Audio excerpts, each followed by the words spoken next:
만일 내 남종이나 내 여종이 나와 다툴 때에 내가 그들의 사정을 멸시하였더라면 하나님께서 일어나실 때에 내가 어떻게 하겠느냐? 그분께서 돌아보실 때에 내가 무엇라 대답하겠느냐?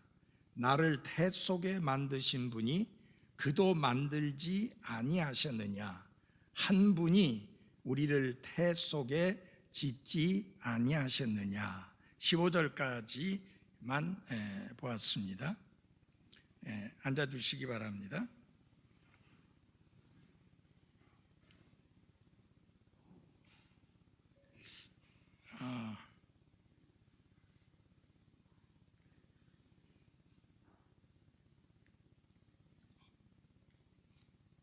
이 욥기 31장은 욥이 하나님 앞에서 마지막으로 나는 무죄합니다 라는 것을 최후로 진술하는, 변론하는 그런 내용입니다.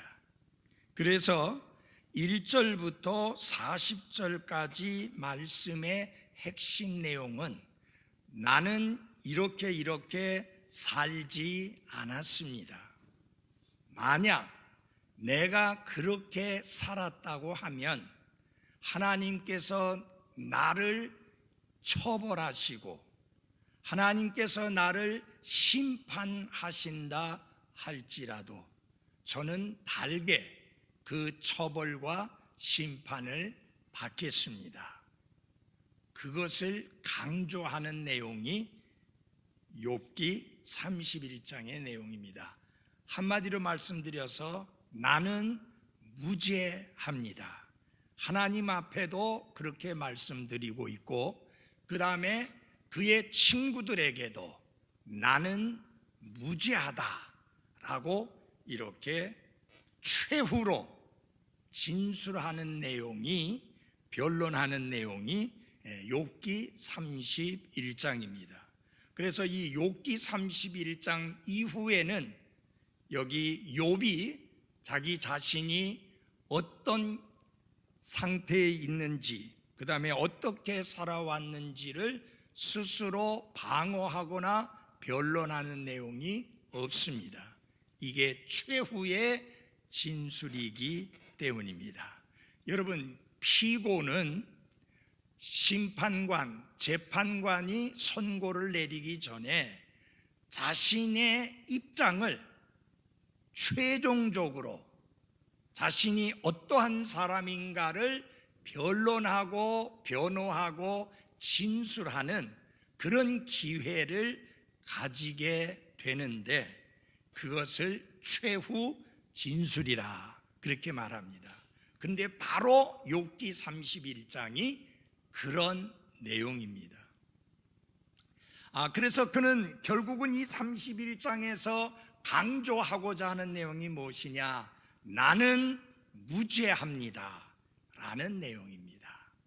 우리 모두 하나님 앞에서 내가 비록 하나님, 예수님처럼 의롭고 깨끗하고 거룩하고 완전하지는 않지만 사람들이 비난하고 공격하고 그리고 나에 대하여 판단하는 그런 모든 내용들에 대하여 나는 무죄합니다 라고 말할 수 있는, 당당하고 거룩한 삶을 살 수 있는 나와 여러분이 되었으면 좋겠습니다.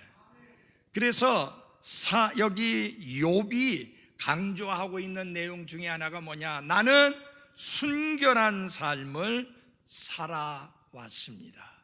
나는 순결하게 살았습니다. 그리고 두 번째로 나는 신실하게 공명정대한 삶을 살았습니다. 그리고 세 번째로는 나는 부부로서의 책임을 다하는, 정조를 지키는 삶을 살았습니다 라고 이렇게 말씀을 하고 있습니다. 그게 1절에서 12절까지에 나오는 세 가지 내용입니다. 저는 이런 내용과 연결을 시키면서 이제 욥이 그렇게 사는 것처럼 우리 또한 그렇게 살아야 되기 때문에 우리에게 적용을 시켜서 말씀을 드립니다. 우리는 어떻게 살아야 되는가? 우리는 차별하지 않는 삶을 살아야 합니다. 이 세상에는 차별이 참 심합니다. 얼굴 색깔에 의해서 사람을 차별하는 세상입니다. 그래서 백인종, 그 다음에 황인종, 그리고 흑인종, 이렇게 얼굴 피부 색깔에 의해서도 사람을 차별합니다. 그런가 하면 많이 배운 사람과 못 배운 사람을 차별하는 그런 세상입니다. 거기다가 배우긴 배우되 어느 대학을 졸업을 했느냐, 말하자면은 스카이 대학을 졸업했느냐라고 하는 것 가지고 차별을 엄청 합니다.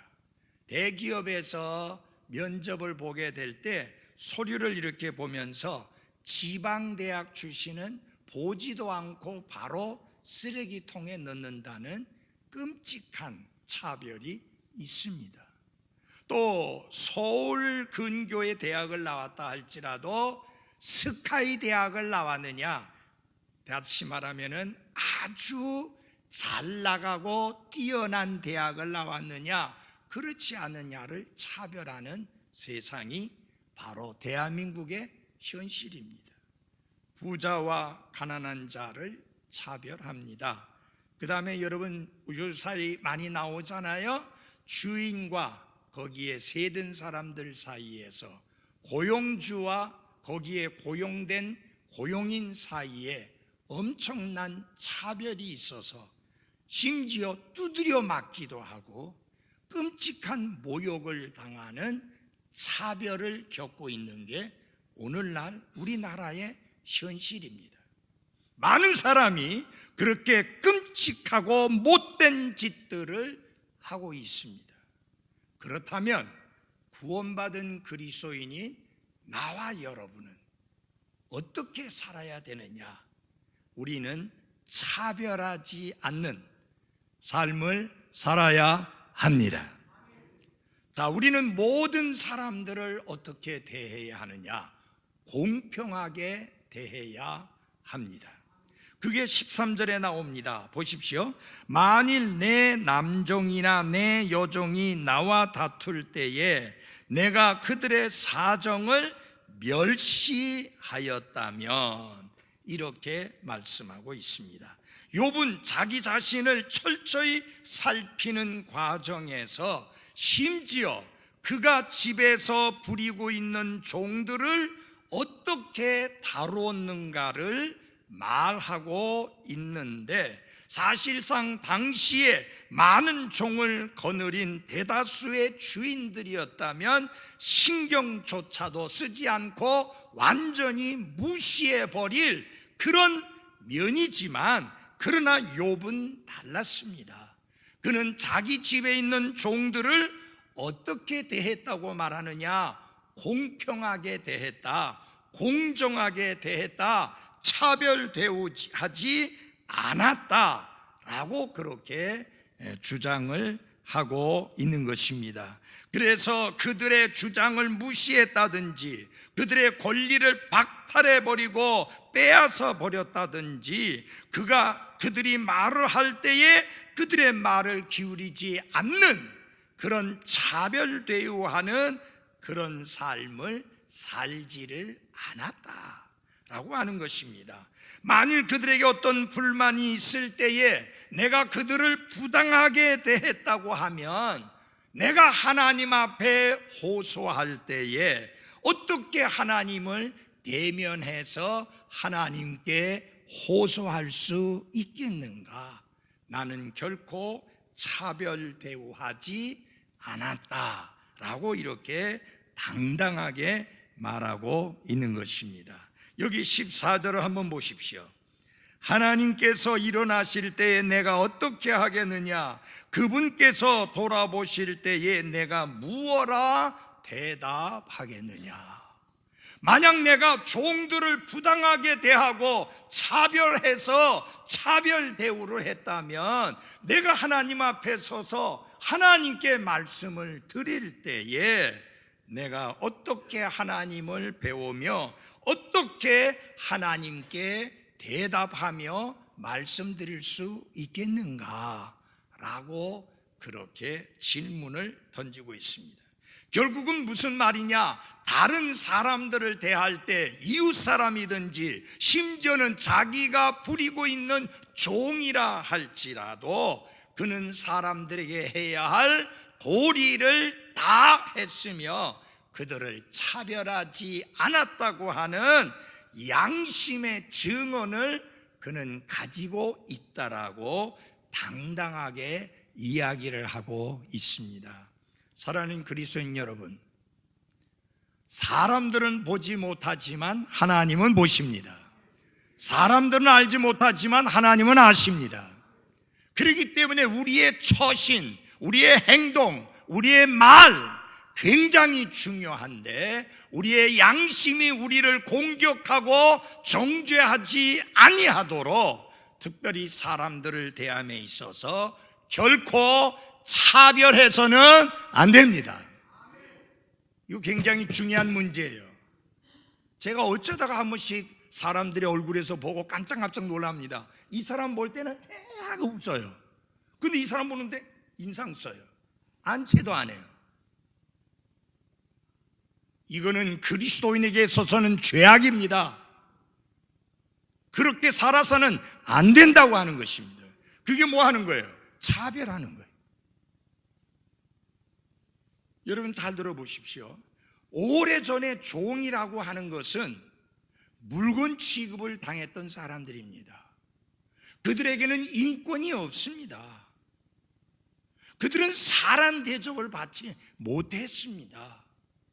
같은 사람이지만 물건 취급을 받은 게 종들이었습니다. 그런데 욥은 뭐라고 고백합니까? 그들이 내가 부리는 종들이지만 나는 그들을 차별 대우하지 않았다. 그들이 말을 할 때 귀를 기울였고 그들을 대할 때 차별해서 대하지 않았다. 내 자식이나 내 아내나 종들이나 차별 대우하지 않았다. 왜?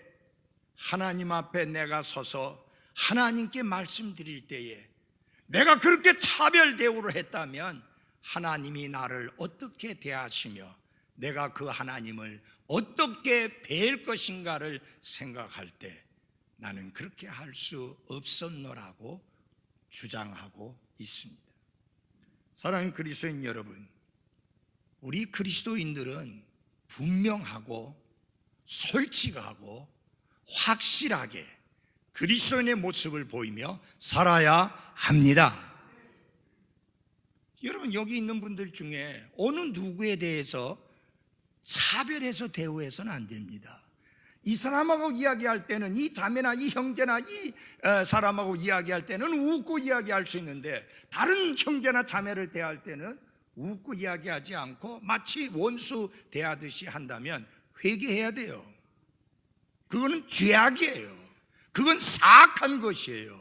그것은 하나님을 배반하고 배신하는 행위예요. 그렇게 해서 안 돼요. 그건 그리스도의 삶의 모습이 아니에요. 우리 가운데 어느 누구도 다른 사람에 대하여 권리를 가지고 있는 사람 없어요.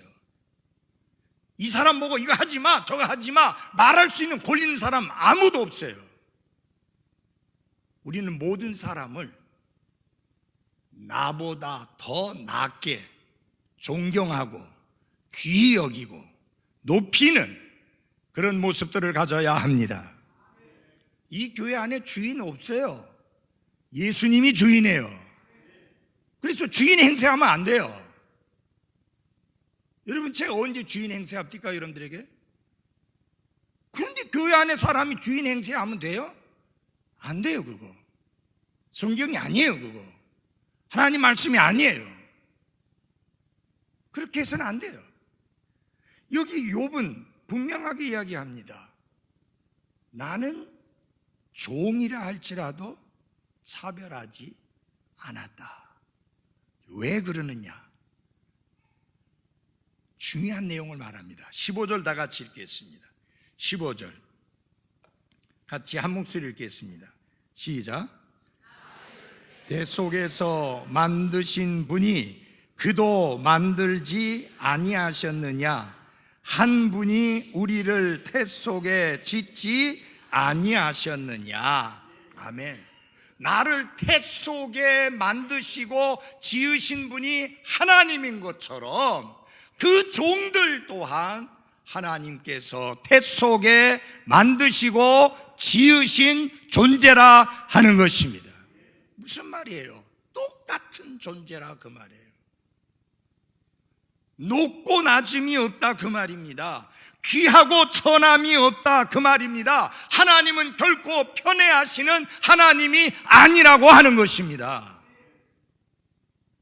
나를 태 속에 만드신 분이 그도 만들지 아니하셨느냐? 한 분이 우리를 태 속에 짓지 아니하셨느냐? 여러분, 그 형제, 그 자매 하나님이 지으셨고 하나님이 만드셨는데 그 하나님이 나와 여러분을 지으시고 만드신 똑같은 하나님이시라고 하는 것입니다. 그러니까 어떤 경우에든지 차별해서는 뭐예요? 안 된다 하는 것입니다. 어떤 목사님이 그런 이야기를 했다고 그래요. 목회를 하면서 그 교회는 대학 졸업한 사람이 없다. 그러면서 그 성도들을 무시하는 거예요. 가난하고 많이 배우지 못했고 좋은 직장 못 가지고 있고 큰 사업하지 못하고 있고, 이거 절대로 그리스도인들에게 있어서는 안 될 끔찍한 잘못된 죄악된 태도입니다. 여러분, 하나님 앞에서 대학을 나왔느냐 안 나왔느냐 그거 아무 의미 없어요. 아무 중요성이 없어요. 중요한 건 이거예요. 나를 지으신 하나님이 그분을 지으셨다. 나를 태 속에 만드신 하나님이 그분 또한 태 속에 만드셨기 때문에 우리 모두는 한결같이 동등하다고 하는 사실입니다. 여러분, 성경이 가르치고 있는 핵심적인 가르침 중에 하나가 뭔지 아십니까? 사람 위에 사람 없고 사람 밑에 사람 없다는 거예요. 아무리 비천한 신분의 사람들이라도 우리가 무시한다면 하나님 앞에 아무런 변명도 할 수 없습니다. 우리는 모든 사람들이 존엄성과 평등한 권리를 가진 하나님의 귀한 창조물이라는 사실을 기억하고 치우치지 않는, 차별하지 않는 그런 대접을 해야 되고 그런 친교를 해야 되고 그런 관계를 가져야 하는 게 맞습니다. 아멘. 중요한 거예요. 그 다음에 욥은 이야기합니다. 나는 베푸는 삶을 살았지 움켜쥐는 삶을 살지 않았다 라고 합니다. 그렇다면 우리는 무슨 삶을 살아야 돼요? 우리는 베푸는 삶을 살아야 합니다. 다 같이 합시다. 베푸는 삶. 욥은 도움이 필요한 사람들의 부르짖음에 그 귀를 기울였던 사람입니다. 근데 여러분, 주의해서 잘 들어주십시오. 다른 사람들에게 베풀 때 주의해야 될 것은 내 주머니의 것을 털어서 베풀어야지 다른 사람의 것으로 인심 쓰고 그렇게 하면서 칭찬 들으려고 하는 얄팍한 생각 가지면 안 됩니다. 내 주머니를 털어서 베풀어야 합니다. 내 것으로 베풀어야 제대로 베푸는 삶입니다. 다 같이 16절을 찾아주십시오. 16절입니다. 만일 내가 가난한 자들의 소원을 막거나 과부의 눈으로 하여금 실망하게 하였다면, 또는 내가 내 빵 조각을 나 혼자만 먹고 아버지 없는 자에게 그것을 먹이지 않았다면, 이렇게 말합니다. 욥의 친구인 엘리바스가 욥을 공격하면서 한 말 중에 하나가 무엇이냐면요, 욥은 가난하고 가련한 자들을 보살피지 않았다. 그들이 힘들어서 고통스러워 외칠 때에 외면하고 듣지 아니하고 그들에게 베풀지를 않았다라고 이렇게 욥을 공격했습니다. 그러나 욥은 이미 29장에서 나는 그렇게 살지 않았고 가난하고 가련한 자들을 얼마나 잘 보살피며 살았는지를 충분하게 설명을 했고, 지금 여기에서도 최후의 진술의 한 부분으로서 나는 가난한 자들의 소원을 막거나 과부의 눈으로 하여금 실망하게 하지 아니했고, 나 혼자만 먹고 배 터지게 나 혼자만 즐기는 삶을 살지 않았다라고 이렇게 확실하게 이야기를 합니다. 여기서 여러분, 욥이 가난한 자들을 보살피고 가난한 자들에게 베풀고 아버지 없는 자 곧 고아들을 먹이고 돌보고 과부들을 돌보고 먹인 것에 대하여 자랑하려고 하는 것이 아니라 자기가 그렇게 살아왔다는 것을 증언하고 있을 뿐입니다. 욥은 과부, 아버지 없는 자, 가난한 자의 딱한 처지에 관심을 많이 기울였습니다. 그래서 그들에게 음식과 옷을 나눠 주었고 법정에 가서는 그들을 위해서 변호를 해 주었습니다. 그뿐만 아니라 그들을 자기 가족의 일원으로 대해 주었고 그들이 자립할 수 있을 때까지 돌봐주는 그런 삶을 살았던 것이 바로 욥의 삶입니다. 한마디로 말해서 욥은 결코 이기적인 사람이 아니었습니다. 그는 진정으로 베푸는 삶을 산 이타적인 삶, 셀피시가 아니라 언셀피시, 이타적인 삶을 살았습니다. 여러분 잘 보십시오.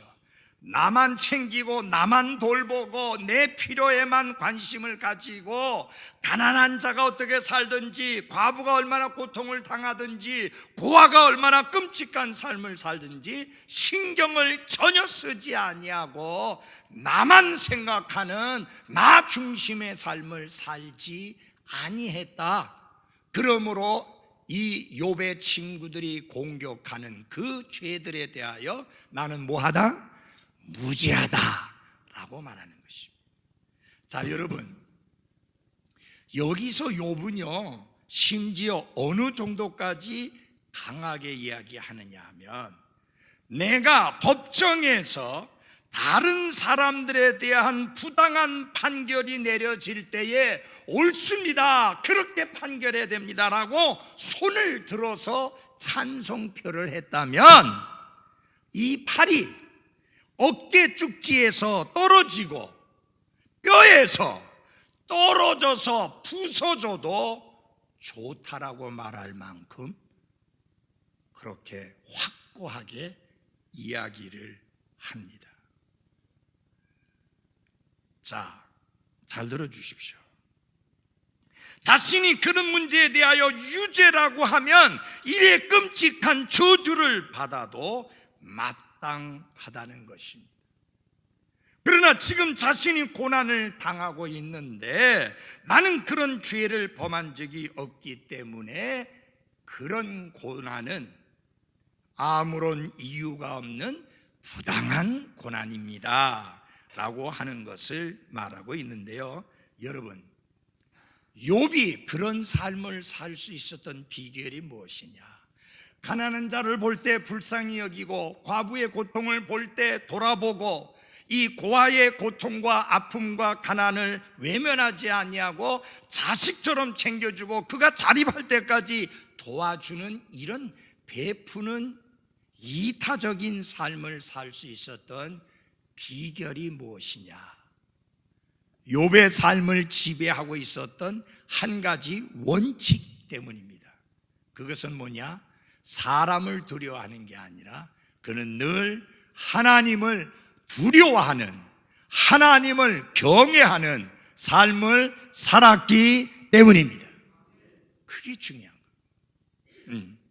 다시 말하면 사람들의 눈치를 봤기 때문에 그렇게 산 것이 아니라 늘 그 마음이 하나님을 두려워하는 삶을 살았기 때문에 베푸는 삶을 살 수 있었다. 여러분 생각해 보십시오. 만약 하나님께서 나에 대하여 인색하시다면 여러분과 제가 어떻게 살겠습니까? 정말 하나님이 우리에게 대하여 후하신 것을 감사하십시오. 우리 하나님은 우리가 구하는 것 그거 겨우 주시거나 아니면 우리가 구한 것을 깎아가지고 그래서 주시는 분이 아니라 에베소서의 말씀에 보면은 우리가 구하는 것보다 더 넘치도록 채워주시는 분이 하나님이십니다. 여러분 우리 부모들은요 자녀들이 10개 달라 그러면은 가능한 한 9개나 8개나 7개나 이렇게 잘라서 좀 깎아서 주려고 애를 쓰지 10개 달라 그러는데 15개 20개 주려고 하는 부모 잘 없어요. 몰라요. 내가 못된 부모라 그런지 몰라도 저는 그렇게 했어요. 뭐 황미진 사람도 마찬가지예요. 10개 달라는데 20개 줄 만큼 그렇지는 않잖아요. 예. 예? 우리 사람은 그렇게 잘 안 돼요. 근데 우리 하나님은 후하신 하나님이십니다. 성경에 말씀했잖아요. 후히 주시고 나무라지 아니하시는 하나님.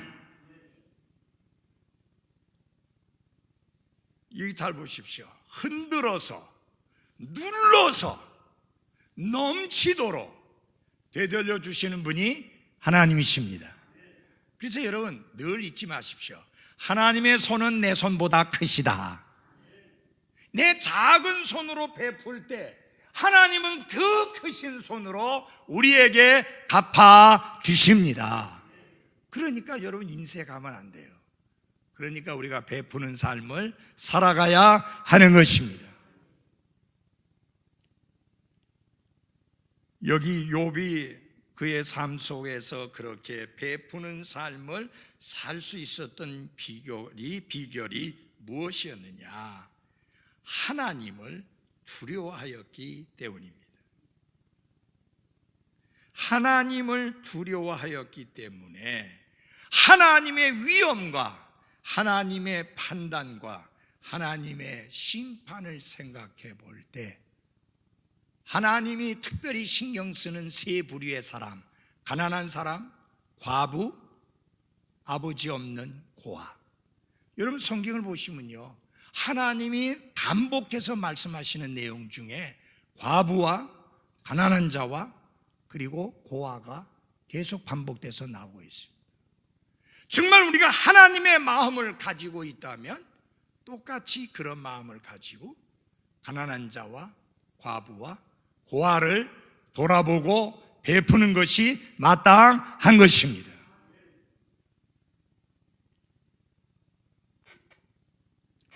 욥은 그렇게 살았노라고 이야기를 하는데요. 심지어는 어떻게 되느냐? 원수들에게까지도 친절을 베풀었노라고 그렇게 이야기합니다. 여러분, 우리 가운데는 서로 원수가 있어요, 없어요? 왜 대답을 안 해요? 아니, 우리 가운데 지금 원수가 있어요, 없어요? 무슨 말인지 잘 몰라요? 여러분 중에 옆에 앉아있는 사람 중에 원수 있어요? 그러면 안 되잖아요. 아니, 우리 가운데 원수가 있어요, 없어요? 없어요. 우리 가운데는 형제 자매와 부형과 모친만 있을 뿐이에요. 원수 없어요. 만약에 왼수로 생각하는 사람이 있다면 회개해야 돼요. 두드려 맞기 전에 회개해야 돼요. 혼나기 전에 회개해야 돼요. 그거 계속 가지고 있으면 하나님 앞에 두드려 맞아요. 혼나요. 우리 마음속에 다른 그리스도인들, 특별히 교회 안에 한 성도들을 왼수처럼 생각하면 정말 하나님 가만 안 있어요. 혼내요. 혼쭐 내. 그러면 안 돼요. 그 어떤 사람은 자기 남편 전화번호에 뭐 이름 적잖아요. 왼수 이렇게. 혹시 여러분들 교회 안에 어떤 형제 자매 이름 저기 전화번호 넣으면서 왼수 적었다면 회개해야 돼. 거기 적었든 안 적었든 우리 가운데는 원수가 없어요. 그 말은 무슨 말이냐? 원수까지도 사랑하라고 하는 주님의 말씀대로 하면 당연히 선을 베풀어야 되지만, 그러나 원수 자체가 있어서도 안 되는 것입니다. 저는요 50년 동안 설교하면서 이제 중요한 거는 이 성경 뭐 이거 깊이 있게 뭐 한참 뭐 신학적으로 복잡하게 이야기할 필요가 없어요. 중요한 거는 삶이 안 나오면 다 말짱 꽝이에요. 말짱 헛일이에요. 여러분, 성경 많이 아는데 생활 하나도 안 나오면 그건 무슨 소용이 있어요? 그게 무슨 의미가 있어요? 여러분, 부뚜막에 소금도 넣을 줄 아는 지혜가 있어야지 되지. 부뚜막에 있는 소금이 짜다는 거 알면 뭐합니까? 필요할 때 그 소금을 넣어야 의미가 있는 것이지. 고춧가루 그 양념인데 필요할 때 넣어야 의미가 있는 것이지, 있는데도 뻔히 있는데도 그거 넣고 그거 쓰지 못하면 무슨 소용이 있어요? 그 지식이. 성경은 삶을 위해서 하나님이 주신 책입니다. 내 인격이 변화되고 내 삶이 변화되고 내 행동이 변화되고 내 말이 변화되도록 주신 책이 하나님의 말씀인 성경 기록입니다.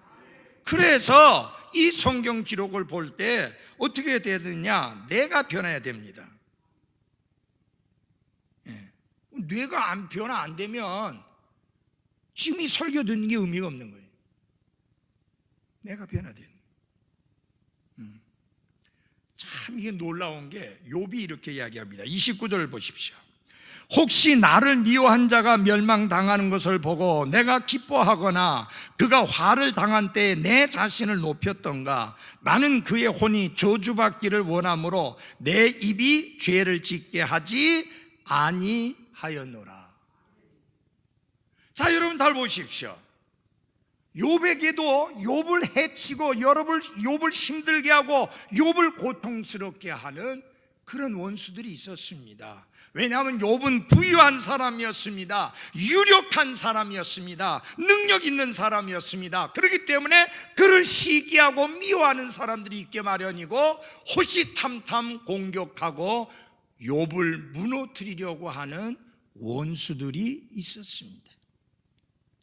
그런데 욥은 뭐라고 말을 했는가? 나를 미워하는 자가 멸망당하는 것을 보고 내가 기뻐하지 아니했다. 그가 화를 당할 때에 야, 역시 나는 대단하구나 라고 자신을 높이지 않았고, 저런 자는 마땅히 저주받아야 돼 라고 그렇게 원함으로 내 입으로 죄를 짓지 아니했다. 오히려 그들을 위해서 기도했고 그들을 친절히 대했고 그들이 불행을 당했을 때에 함께 슬퍼하고 함께 마음 아파하고 함께 고통스러워했다. 그것이 그 욥의 삶의 특징입니다. 한마디로 말해서 욥이 살았던 삶의 모습은 무엇이냐? 베푸는 삶이었다. 무엇을? 사랑을 베푸는 삶이었다. 이제 우리가 살아야 될 삶의 모습은 바로 그러한 것입니다. 오래전에 저를 대적하고 저희 교회를 떠난 사람이 있습니다. 그런데 작년 후반기부터 저에게 카톡으로 문자가 들어오기 시작합니다. 뭐라고 들어오는가? 토요일마다 문자를 보내서 목사님 내일 능력 있는 설교하시고 많은 혼들이 구원받기를 기도합니다. 목사님 건강하신 가운데 능력 있는 말씀 선포하소서. 그런 문자가 옵니다. 계속 주마다 옵니다. 그때마다 고맙습니다, 감사합니다, 기도해 주셔서. 전날에 나를 얼마나 애먹이고 내 마음을 아프게 했느냐, 그거 중요하지 않아요. 그거 의미 없어요. 지금이 중요한 거예요. 오늘이 중요한 거예요. 그래서 그랬어요. 한번 만나자. 예. 이거예요, 이거. 욥이 살아왔던 삶이 그겁니다. 그는 하나님께 그의 원수들을 저주해달라고 구하지도 않았고, 그들이 참으로 하나님의 심판을 받아서 멸망당하는 것을 볼 때에 기뻐하지도 않았고, 그들이 화를 당하는 것을 보면서 스스로를 높이지도 않았다. 그들에게도 친절을 베풀었다고 하는 것이 욥의 고백입니다. 욥은 나그네를 선대하며 잘 대접했고 그들에게 먹을 것과 잠자리를 제공해 주는 그런 선을 베푸는 삶을 살았습니다. 그래서 욥의 종들 가운데 어느 누구도 자기 주인이 자기만 아는 욕심쟁이라고 비판할 수 있는 사람은 하나도 없었습니다. 그의 집안은 모두에게 열려 있었고 자기 집에 오는 모든 사람들을 환대했습니다. 히브리서에도 보면 신약시대의 그리스도인들에게도 손님 대접하기를 힘써라. 부지 중에 천사들을 대접하게 된다. 알지 못하는 중에 찾아왔던 그 손님이 천사일 수도 있다, 그 말이잖아요. 여러분, 초대교회 시대의 중요한 것 중에 하나가 손님이 왔을 때 손님을 잘 대접하는 것입니다. 왜냐하면 그때는 순례하는 설교자들이 많았습니다.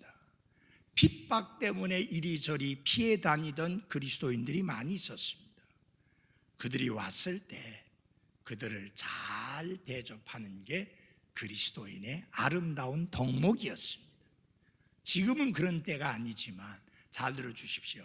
내게 하나님이 허락해 주신 집, 내 소유의 집이든 전세집이든 나와 내 가족만을 위한 집이 아니라 베풀고 대접하기 위해 하나님이 허락해 주신 공간이라고 받아들여야 합니다. 욥은 베푸는 삶을 살았다. 여러분과 저도 그런 삶 속에서 살아야 합니다. 그 다음에 중요한 것은 욥은 하나님 외에 그 어떤 것도 숭배하지 않는 삶을 살았습니다. 그렇다면 여러분과 저는 하나님만 경배하는 삶을 살아야 합니다. 자, 이제 중요한 거는 내가 무엇을 의지하며 사느냐, 내가 무엇에 소망을 두고 사느냐, 그걸 한번 살펴봐야 합니다. 욥의 고백을 통해서 24절입니다. 24절 같이 봐주십시오. 같이 한번 읽어보겠습니다. 24절 25절 시작. 만일 내가 금을 내 소망으로 삼았거나 정금에게 이르기를 너는 내가 확실히 믿는 바라 하였다면, 만일 내 재산이 많음으로 또 내 손이 많은 것을 얻었으므로 내가 기뻐하였다면. 욥은 진정으로 하나님만 경배했는데요, 욥은 재산이 많이 늘어났지만 재산을 숭배하지 않았고, 내가 많은 재산을 가지고 있기 때문에 그 재산이 나를 안전하게 지켜줄 것이라고 소망하지도 않았고, 내가 그 많은 재산을 얻었다고 자랑하거나 기뻐하지도 아니했다라고 고백합니다. 그러므로 하나님만 기뻐하고 하나님만 경배하는 삶을 살았는데, 만약 내가 하나님을 기뻐하지 아니하고 재산의 많음과 손으로 얻은 것의 많음으로 인하여 기뻐하고 자랑하였다면 나는 거기에 맞는 벌을 받아야 합당하다라고 말할 정도입니다. 욥에게는 금과 정금이 있었고 재산이 많았고 얻은 것이 많았습니다. 그러나 욥은 하나님보다 그런 재산을 더 중요하게 여긴 적이 결코 없었습니다. 여러분 그거 알잖아요. 1장에서 주신 자도 하나님이시니 거두어 가시는 분도 누구다? 하나님이시다. 그러니 하나님이 찬양을 받으실지어다. 그 말은 그가 재물에 재산에 마음을 두고 거기에 소망을 두고 그것을 의지하고 그것을 신뢰하며 살아온 게 아니었고 오직 하나님만 숭배하고 경배하며 살았다는 것을 의미하는 것입니다. 그게 중요한 거예요. 여러분, 우리에게 있는 재산은 많고 적음을 떠나서 그 재산에 대하여 어떤 태도를 가지느냐에 따라서 우리에게 이롭게 되기도 하고 반대로 해가 되기도 합니다. 만약에 우리가 그 재산을 우리의 안식처여 우리의 지배자로 삼는다면 그 재산은 우리에게 파멸의 재산이 됩니다. 내가 재산이 있으니까, 재산이 많으니까 나는 안전하다, 나는 평안하다, 나는 문제가 전혀 없다, 나는 안식을 누릴 수 있다 라고 생각하고 그렇게 산다면 그 재산은 내 삶을 파멸시키는 도구가 되고 맙니다. 그러나 우리의 종이 되고 그 재산이 우리의 종이 되고 의의 도구로 삼는다면 그 재산은 우리에게 복이 되게 되는 것입니다. 그래서 여러분, 돈은 선한 종이요 악한 주인이다 라는 말이 있습니다. 이 돈이 우리의 종이 될 때는 선한 종입니다. 근데 이 돈이 주인이 될 때는 악한 주인이 되는 것입니다. 여러분, 하나님은 우리에게 물질을 주실 때에 그 물질을 섬기는 우상숭배자가 되라고 주신 게 아니라 물질을 통해서 하나님을 보다도 효과적으로 아름답게 섬기도록 재산을, 재물을 허락해 주셨다는 것을 잊지 마십시오.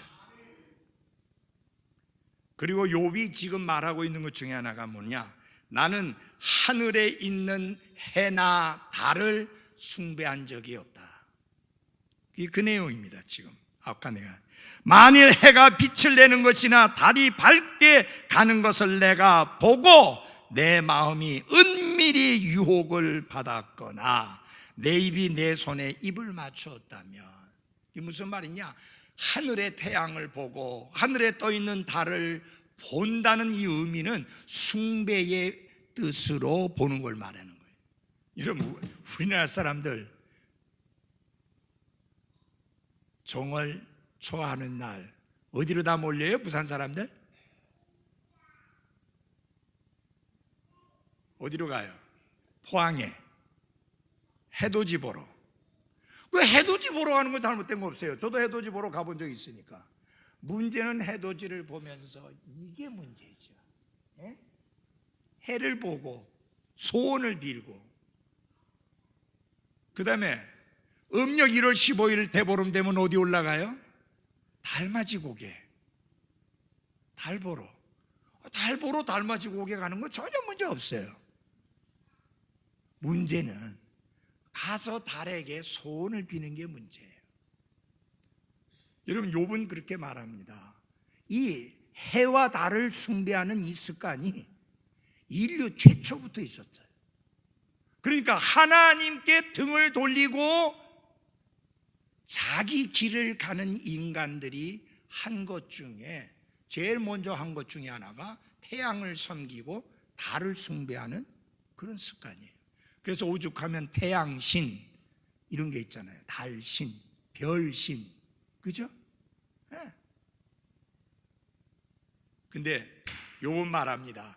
그렇게 수많은 사람들이, 많은 사람들이 해를 섬기고 달을 섬기며 해와 달을 숭배하지만 나는 그렇게 살지 않았다 라고 당당하게 고백합니다.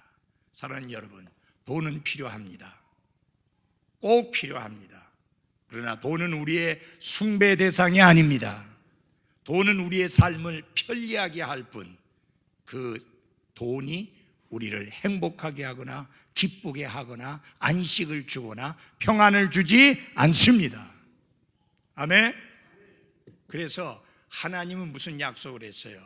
우리의 모든 필요를 채워주시리라. 여러분, 필요만 채워주시면 되잖아요. 근데 사람들이 주로 원하는 게 뭐냐? 하나님이 필요를 채워주시는 거 말고 내 욕심을 채워주기를 바라니까 그게 문제인 거예요. 하나님은 우리의 필요를 아시고, 그리고 우리의 필요를 하나님의 넉넉하심에 어울리게 채워주시겠다고 약속해 주셨습니다. 우리가 생각하기에는 우리가 필요한 게 5인데 하나님은 야, 이 멍청아, 5이 아니라 10개가 필요해 하면서 하나님이 우리가 생각하신 건 한 거나 구하는 것보다 더 넘치도록 채워주시는 하나님께 찬양을 드립니다. 아멘. 네. 늘 잊지 마십시오. 하나님의 손이 크다. 하나님의 손은 크다. 우리처럼 손이 작지 않습니다. 하나님의 마음도 큽니다. 우리처럼 마음이 째째하고 그러지 않습니다. 그 하나님을 본받아 가는 그분의 자녀된 여러분과 저희들 어떻게 살아야 되는지를 생각해 보아야 할 것입니다.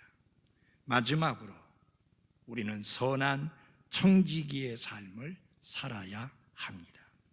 여기 35절과 36절을 우리 같이 읽어보겠습니다. 35절과 36절 같이 읽겠습니다. 시작. 오, 누가 내 말을 들어준다면 얼마나 좋을까. 보라, 내 소원은 전능자께서 내게 응답하시는 것이요, 내 대적이 이미 책을 썼으면 하고 바라는 것이라. 그러할진대 내가 반드시 그것을 어깨에 메고 관처럼 내게 묶어두리라. 이게 무슨 말이냐면, 여기 욥이 마지막으로 하나님께서 해결해 주시기를 바라는 그의 간절한 소원이 있는데, 그것은 무엇이냐면 누군가가 욥의 말을 듣고 하나님 앞에서 그가 깨끗하고 진실되고 순결하게 살아왔다는 사실에 대하여 증인이 되어준다면 얼마나 좋겠느냐. 어쨌든 무죄의 입증이든지 아니면은 죄가 있다고 하는 것이든지 하나님께서 좀 자기에게 응답을 좀 해주시는 것이 소원이라고 그렇게 말합니다. 그래서 무죄다라고 한다면 그걸 갖다 내 머리에 관처럼 쓰고 다니겠다. 뭐 유죄다 해도 좋으니 내가 그것을 관처럼 쓰고 다니겠다. 여기 관이라는 것은 여러분 사람 죽으면 묻는 그 관이 아니고요, 여기 머리에 쓰는 관, 크라운, 그걸 말하는 거예요. 얼마나 답답하면 그런 말을 하겠습니까? 그러면서 마지막으로 그가 밝히는 내용이 뭐냐. 하나님, 마지막으로 제가 최후 진술을 합니다. 하나님, 이것은 최후 진술 중에 최후 진술입니다. 저는 선한 청지기로서 살았습니다.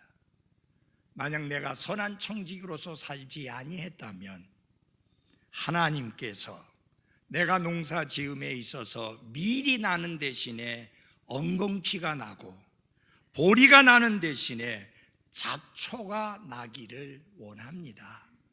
저는 선한 청지기로서의 삶을 살았습니다. 하는 것이 욥의 마지막 최후의 진술입니다. 사랑하는 그리스도인 여러분, 여러분과 저에게도 몸과 시간과 물질과 재능과 은사라고 하는 귀한 것들을 여러분과 저에게 주셨습니다.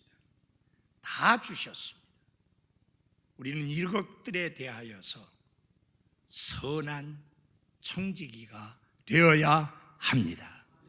청지기는 두 종류의 청지기가 있습니다. 악하고 게으른 청지기가 있고요, 선하고 신실한 청지기가 있습니다. 선하고 신실한 청지기는 예수님께로부터 잘하였도다, 선하고 신실한 종아라는 칭찬을 들을 것이라고 말씀하셨고요, 악하고 게으른 청지기에는 악하고 게으른 종아라고 하는 엄중한 책망을 듣게 될 것을 말씀하셨습니다. 우리 어떤 사람이 되어야 합당하겠습니까? 선한 청지기로 우리의 삶을 아름답게 마감하는 나와 여러분이 될 수 있기를 바랍니다. 이 입술도 선하게 사용되어져야 합니다. 우리의 손과 발도 선하게 사용되어져야 합니다. 이것만 드리고 말씀을 마치겠습니다. 섬기실 때 마음의 동기가 올바라야 합니다. 하나님께 드릴 때 마음의 동기가 순수해야 됩니다. 시간과 물질과 재능을 드릴 때 우리의 마음의 동기가 순수하고 깨끗하고 그리고 거룩해야 합니다. 만약 그런 것이 아니라면 하지 않는 게 더 덕이 됩니다. 하나님은 우리의 손으로 드러나진 행위도 중요하게 여깁니다. 더 중요하게 여기는 것은 우리 마음의 동기요, 생각, 의도입니다. 하나님이 기뻐 받을 수 있는 삶으로 살아갑시다. 욥처럼 나는 무죄합니다 라고 말할 수 있는 삶을 살 수 있게 되기를 바랍니다. 기도하겠습니다.